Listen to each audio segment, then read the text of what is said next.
How do you build up a reader's dread, that heart-pounding, hair-raising feel for an action scene that hasn't even yet begun? Today we're going to dive deep into one of the best suspense scenes I have ever read, in any medium.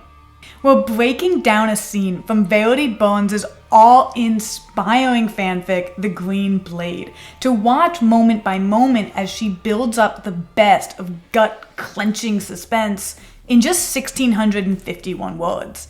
And if that's not extreme enough for you, this is the first scene of her fanfic, so she is starting from ground zero here. Let's dive in. Here are her opening lines. Miss Pickering. Moira hesitated, peering up at the man on her doorstep through the gap permitted by the safety chain. Not exactly her definition of tall, dark, and handsome, but he was a hell of a lot closer than the Avon lady. Miss Moira Pickering. Super suspenseful, right? Not in the least. That's not a mistake. Verity Burn is going to use that, and we'll talk about how in just a moment. But there's a couple things to note before we move on. These couple lines of dialogue gave us two pieces of important information. One, that our point of view character is named Moira Pickering, and two, the male speaker doesn't know her. What does the description tell us?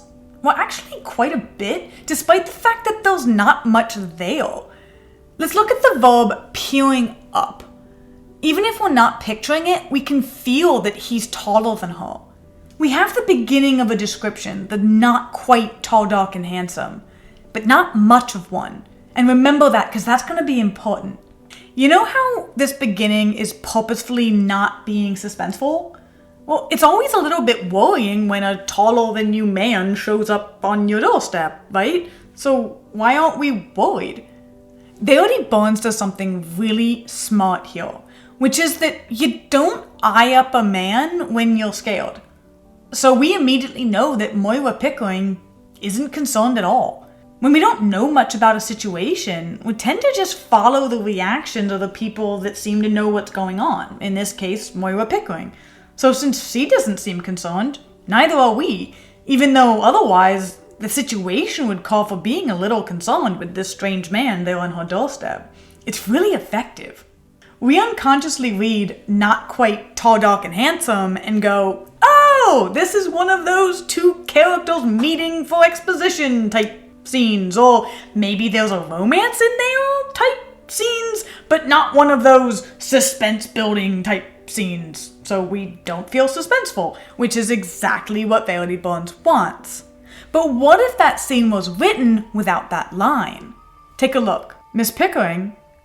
Moira hesitated, peering up at the man on her doorstep through the gap permitted by the safety chain. Miss Moira Pickering, you are a lot more alert as to what's about to happen, right? The last image you have is of Moira peering through a gap on a safety chain. Not exactly a relaxing thought. But Verity Burn gets us relaxed, and that's about to become very useful. Let's see what's going on here. The man held up his identification with the silver police badge clearly showing. Detective Inspector Lestrade, New Scotland Yard. Might I have a word? Well, now we have a name for our mysterious fellow. Detective Inspector Lestrade. If you're not familiar with the Sherlock Holmes universe, suffice it to say that Detective Inspector Lestrade is a known good guy. So, we're supposed to be relaxed, we know this is a good guy, but still, having a cop on your doorstep is very much so not relaxing, right? So how do you return your reader to that everything is fine here, relaxed state? One way is to have your character give us all of their feels and then have all of those feels be reassured.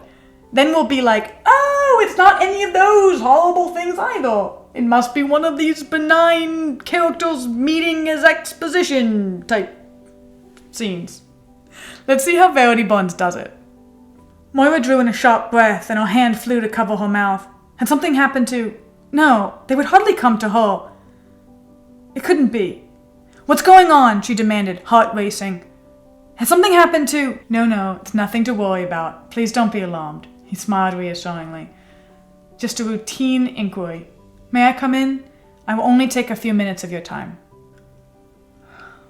Moira exhaled in relief, her hand dropping to her chest. So we're back to everything is fine.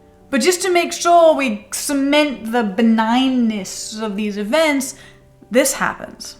She followed him into the living room where he sat down on the squishy end of the sofa, looking slightly alarmed as his hips sank below the level of his knees. Sorry, Moira apologized, hiding a smile at his expression. He clearly was not a man who liked to appear undignified. This tiny moment packs a heavy punch.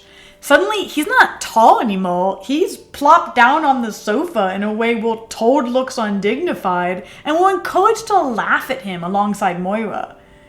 Okay, you get the point. We're all lulled into a false sense of security. Here's what happens next. Are you familiar with the case of, well, most of the press are using the term the weekender, he asked, setting down the spoon at last and reaching for a biscuit. Thanks for this, he added, taking a bite. This is a subtly important moment in this scene. It makes us curious, what is this weekender case and why is a cop talking to Moira Pickering about it? Here's a hint, these two pieces of information are what this whole scene is all about. And look at the order of information we got it in. First, Verity Burn builds up our curiosity, so we're like, tell me, and then she's gonna tell us, which helps this whole scene move forward. If you're anything like me, you're currently stuck on like, but what's with the biscuits? Which is fail. We skipped about 3 paragraphs here in which Moira was thinking about getting biscuits and tea and not wanting to, and then being like, fine, I'll get you biscuits and tea. It was endearing for Moira, and it also built up an impression of like what her planned evening is going to be like, which was a bubble bath and Saturday night television.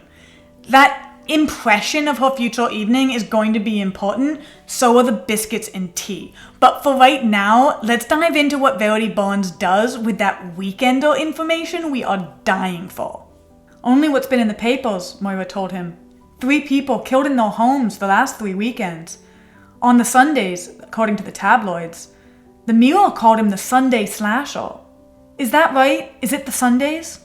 Well, we haven't officially announced that information yet, as it was difficult to establish the time of death in 2 of the cases. The victims all lived alone, so the bodies were not discovered straight away. Do you see how little bits of information are getting fed to us here, each separated by a few sentences? Like, the weekender, 3 people killed in their own homes, always on Sundays, all the victims lived alone. Here's what's happening. Verity Burn has a massively difficult task to accomplish here. She needs to give us all of this information without us thinking too much about it. We're not supposed to have a eureka moment here. And trust me, we have all of the information we need at this point to have one. But we're supposed to be laid back and unconcerned, like Moira is. So how do you get a reader to absorb a ton of clues without thinking about them? Right when we might start connecting the dots, Verity Burn throws in a distraction. I told you those biscuits would be important. He paused, raising his eyebrows hopefully in the direction of the biscuits. Oh, help yourself, offered Moira, wishing he'd get on with it. She drank some more tea while she waded through the munching. Didn't they feed them at Scotland Yard?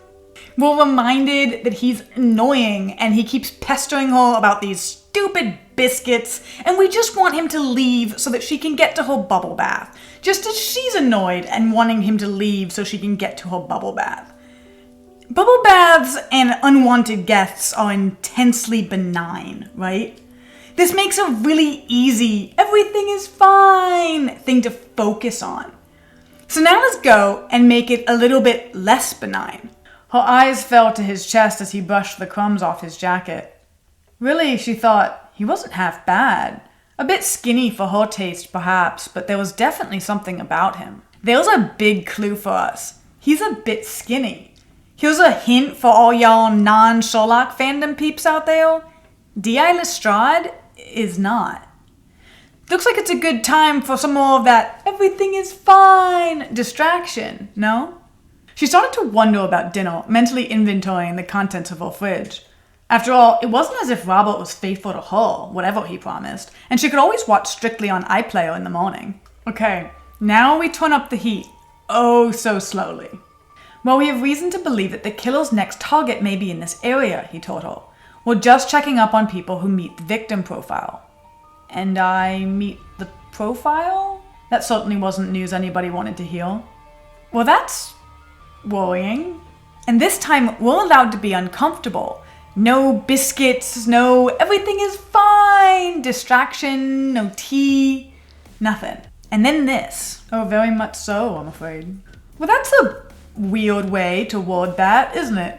It's hard to imagine a cop saying, well, very much so, I'm afraid, to that question, and we just kind of shiver a bit. And we're not told how he says it either, so we're neither more reassured nor more creeped out.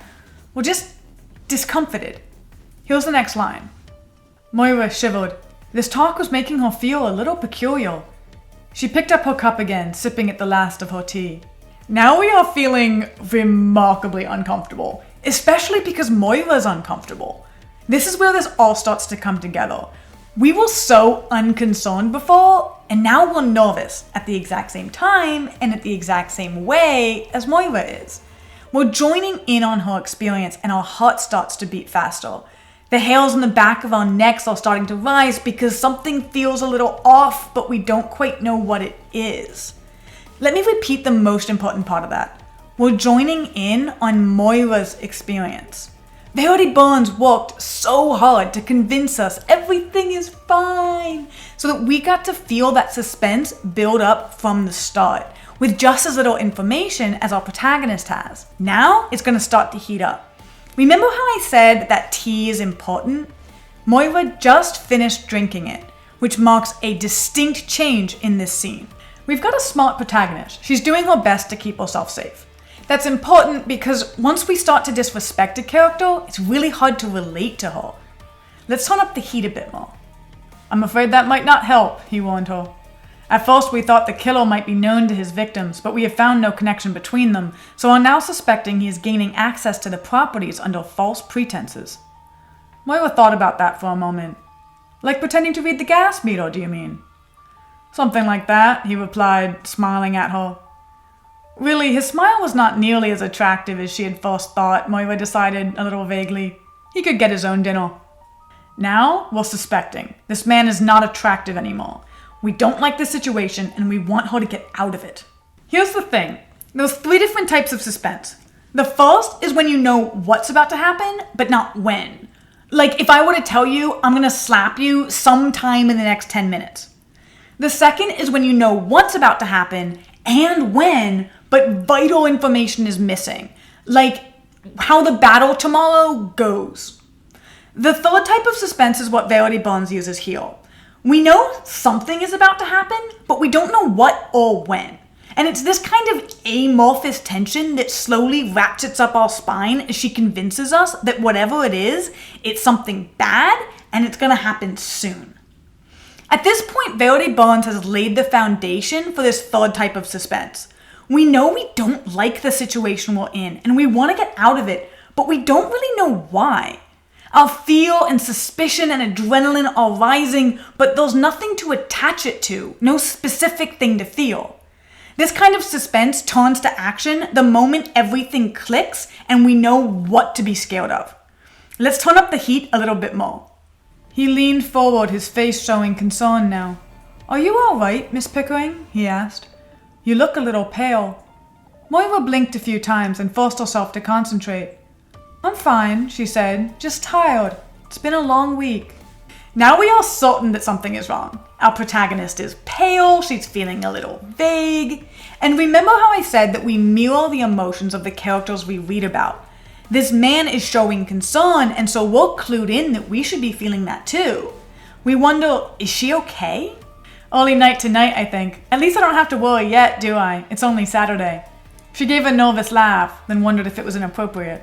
Moira's words say that she's safe, but Verity Burn tells us that she's nervous. Just about making an off-color joke, but the effect is the same because these impressions are being built on top of each other. In very short succession, we're given pale, concern, are you okay, nervous, and we respond in kind. Let's turn up the heat again. Moira flushed, then reached her cup back towards the table, surprised to hear it rattling on the saucer. She's shaking. Now we're looking around, trying to find where the threat is coming from. Really, this conversation was very unsettling. It was no wonder she was feeling upset. He took it from her and set it down gently. Remember how the tea was going to be important? It's coming to bear here. He's taking something away from her. We know the scene is ending, something's changing, but we don't know how it's going to end. She's telling herself everything is fine here, but we do not believe her anymore. We know we don't like the situation. We know we want her to get out. We don't know why she's not running away from this man. Let's turn up the heat a bit more. Just one last question, if you don't mind. Moira looked at him inquiringly, half wondering why his voice seemed to be getting further away when he seemed to be getting closer. Then we understand. There's a serial killer. He doesn't have to force entry. He only kills women that live alone. She lives alone. He's in her house. He's approaching her. She seems vague and confused. We understand that she's drugged. We probably understand the tea. It was the tea, but there's no way that we can help her, and there's no way that she can help herself. Full boil. The last line to cement the deal and to tell us we are right to be terrified is this. How long will it be before anyone misses you? Boom. Scene close. We're left with total heart-pounding dread for what's about to happen. But this scene doesn't click over to action. It cuts off here, and we're not allowed to see what happens next. There's no need. We already know she's going to be dead tomorrow, killed in our own home. And this is already confirmed for us that there's no escape. How? Let's look at that last line of dialogue. How long will it be before anyone misses you? That's the only question left. The next chapter will cut to John Watson and Sherlock Holmes about to take up the case. This scene, we're told, is over. And to make us process these emotions and sit with them, this is the chapter cutoff. Remember the evening we were told she'd have with the bubble baths and Saturday night television? It did more than establish that it's Saturday. But how can I say it's important when it was never mentioned again? Let's talk about building emotions very, very briefly, because I'm pretty sure this is like 3,000 words into what was supposed to be like a 1,500 word breakdown. Here's the deal. You can't be super sad about something you can't imagine. If you can't feel it, you can't mourn it. This is what makes photographs so powerful. For a moment, you get a full, detailed image of another person's experience. Compare the difference between the statistics of post-war construction and the photograph of a woman picking her possessions out of her bombed home. One is a number, the other one's an experience. In this case, Verity Burn wants us to dread the fact that Moira's going to die that day, which is why she spends a paragraph building up an image of the planned evening that's not going to happen. Then when the penny drops and the revelation comes at the end of this scene, we can sit and reflect and feel what's about to be lost. That is one gut-clenching suspense scene. Here's how to make these techniques work for you. Build curiosity for information before you fulfill it. Let your readers be on the edge of their seat, hungry to learn more. If you want your reader to fully share in your character's experience of their fear, make sure to time your reader's suspicions to your characters. If you need to delay your reader's suspicions, hide clues behind distractions and use psychological tricks to make your threat seem less notable. Build up your character's reactions to the situation over time. They will tell your reader how to feel. Clear your reader in with adjectives that match the emotion you want your reader to feel. Show your character doing their best to keep themselves safe and happy before they fail. Finally, pay attention to when you are turning up the heat and make sure that you don't accidentally go colder. Generally speaking, you want to ratchet the tension steadily upwards until your climax. Want to know what to do when the suspense breaks and action begins? Watch our next video on how to drop into an action scene in the next unit. Happy writing!